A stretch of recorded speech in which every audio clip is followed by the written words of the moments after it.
Puntos clave de la hemorragia obstétrica. Estos van a ser los puntos que vamos a tocar en cuanto a la hemorragia obstétrica, y vamos a ver junto con la atonía uterina, dos temas que van mucho de la mano.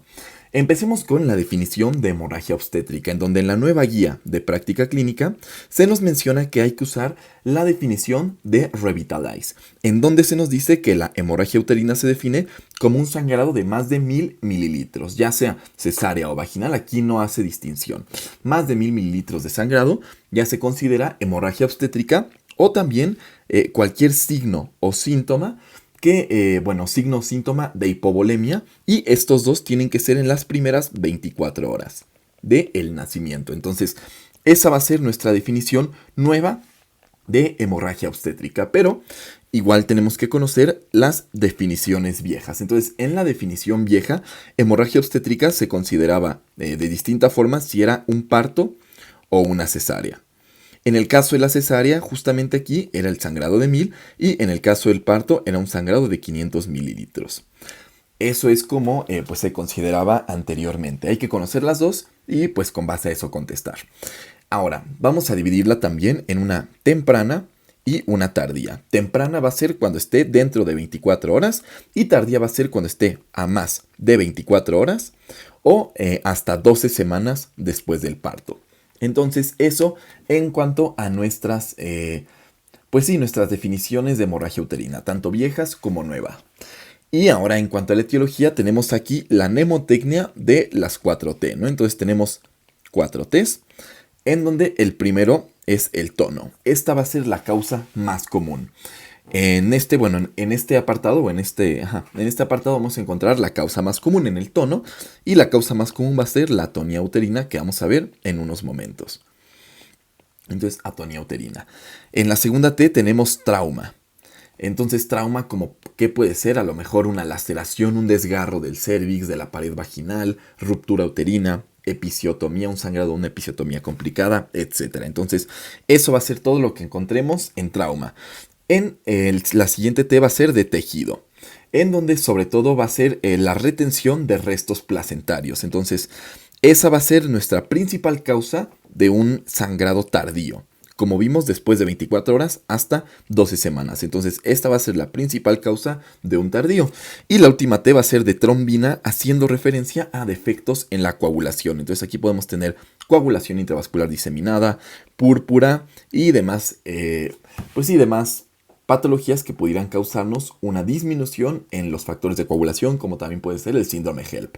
Ahora, vamos a ver ahorita el manejo, pero el manejo, este que vemos aquí es el manejo general en algoritmo, y el manejo de cada uno de estos pues va a depender, ¿no? Entonces, en cuanto al tono, lo que hay que dar son, claro, uterotónicos, ¿no? Como la oxitocina, carbetocina, etc.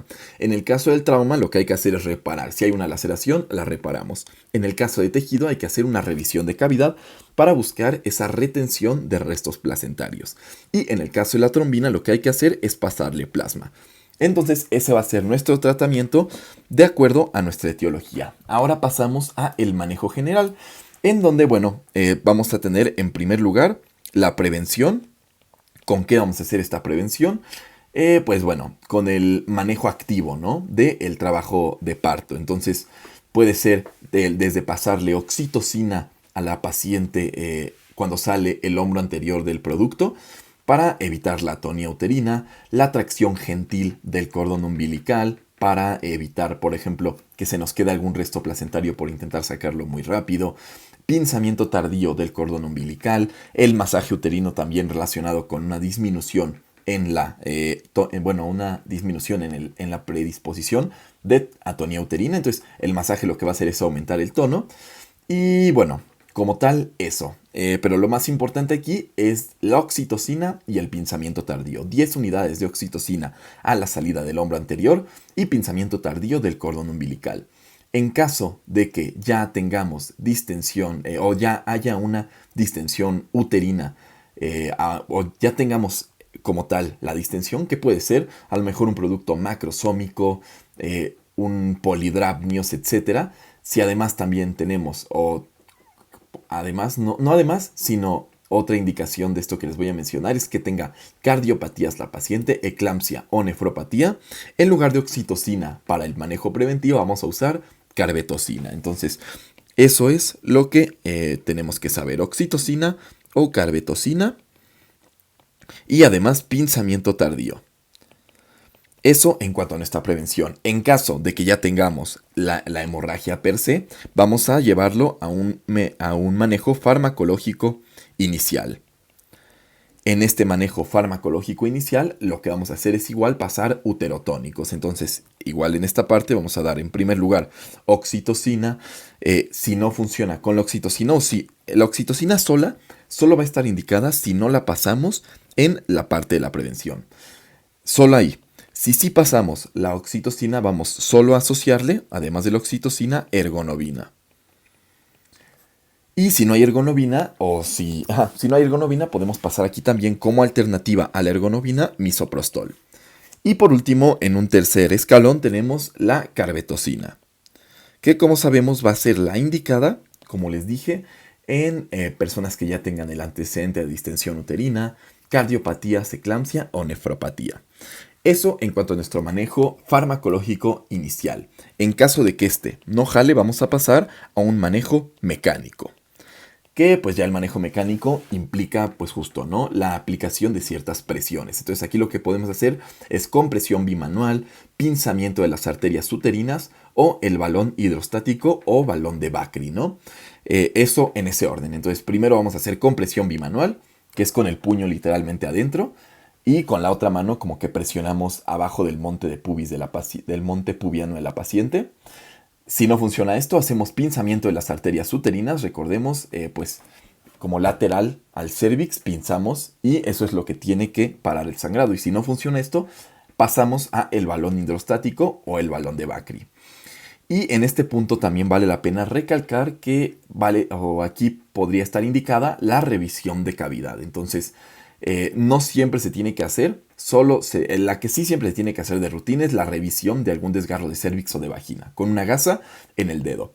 Pero la revisión de cavidad no siempre se tiene que hacer, pero si ya llegamos hasta este punto, aquí sí valdría la pena realizarlo. Si no jala el manejo, si primero el manejo farmacológico inicial, luego el manejo mecánico y pues si no jala ninguno de esos, pasamos ahora al manejo quirúrgico. Entonces aquí vamos a igual tener 5 puntos a realizar. Primero que vamos a revisar es la sutura hemostática en B de Lynch. Segundo, si no jala esta, hacemos desarterialización selectiva. Tercero, hacemos ligadura de las arterias hipogástricas. Cuarto, hacemos embolización selectiva. Y por último, en caso de que no jale ninguna de estas, hacemos histerectomía. Entonces, esa es la forma en la que vamos a nosotros hacer el manejo quirúrgico. Con la histerectomía ya no hay forma de que eso siga sangrando. Y el útero ya no puede sangrar si ya no hay útero, ¿no? Y por último, un último punto que hay que tener en cuenta es la reanimación. Recordemos que nuestra paciente acaba de perder mucha sangre, ¿no? Entonces hay que reanimarla. Y pues esta reanimación se puede realizar con, pues sobre todo, soluciones pues sí, solución fisiológica, solución de Hartmann, etcétera, ¿no? Se nos habla también aquí de que podemos hacer como última elección o ya en una paciente con un grado de choque muy alto, un empaquetamiento llamado Miculies, así se escribe, Miculies. Entonces ese es un empaquetamiento que se realiza en mujeres que no les podemos detener el sangrado, ya les hicimos histerectomía, pero la pérdida sanguínea fue pues muy profusa, ¿no? Entonces aquí estaría indicado hacer el empaquetamiento. Además, tenemos en esta misma parte de la reanimación que darle a todas las pacientes con un sangrado, con una hemorragia obstétrica, ácido tranexámico. El que hay que dar es el épsilon aminoproico. Entonces eso es lo que hay que dar a todas las embarazadas que tengan o a todas las mujeres que hayan tenido una hemorragia obstétrica. Además también podemos dar fibrinógeno, en caso de que el fibrinógeno de la paciente sea de menos de 200, y podemos dar hemoderivados con distintas indicaciones, plasma, plaquetas, concentrador eritrocitario, etcétera, ¿no? Y eso sería todo en cuanto a la hemorragia obstétrica. Pasamos al tema de atonía uterina que, como tal ya vimos, pues es la pérdida del tono uterino que nos va a predisponer a un sangrado, ¿no? Entonces, recordemos que pues esta es la pared uterina, ¿no? Aquí tenemos nosotros a las arterias espirales. Estas arterias espirales, normalmente lo que pasa después del parto es que el mismo músculo liso del útero las ocluye. Entonces hace que dejen de sangrar. Cuando hay una atonía uterina, no va a ocluir estas arterias espirales y por lo tanto va a seguir saliendo sangre de estas mismas. Entonces, por eso la atonía uterina nos va a predisponer a un mayor sangrado. Y esta atonía uterina va a estar predispuesta, por ya lo vimos, sobredistensión o también fatiga uterina. Sobredistensión como que macrosomía, gestas múltiples, a lo mejor polidramnios, todas esas que hacen que el útero esté sobredistendido.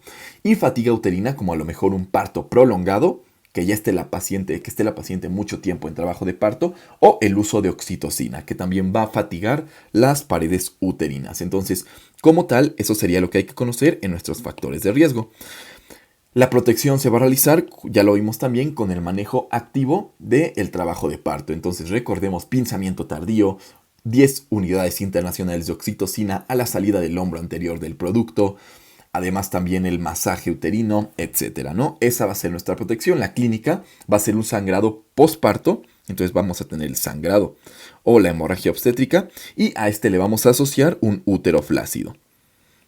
Esa va a ser la clínica de nuestra atonía uterina y el tratamiento también ya lo vimos en nuestro primer punto o en nuestro manejo farmacológico inicial de la hemorragia obstétrica, que va a ser con uterotónicos. Oxitocina, carbetocina, misoprostol, etcétera, ¿no? Entonces vamos a regresarnos a las líneas de esto, que se va a realizar, aquí está, con oxitocina. Si ya dimos oxitocina en la prevención, vamos a agregarle ergonovina, si no hay ergonovina, misoprostol, y como tercera opción, carbetocina. Entonces esa va a ser la forma en la que tratemos la atonía uterina y como tal el manejo farmacológico inicial de la hemorragia obstétrica. De este lado está el primer apunte y de este lado el segundo. Muchas gracias.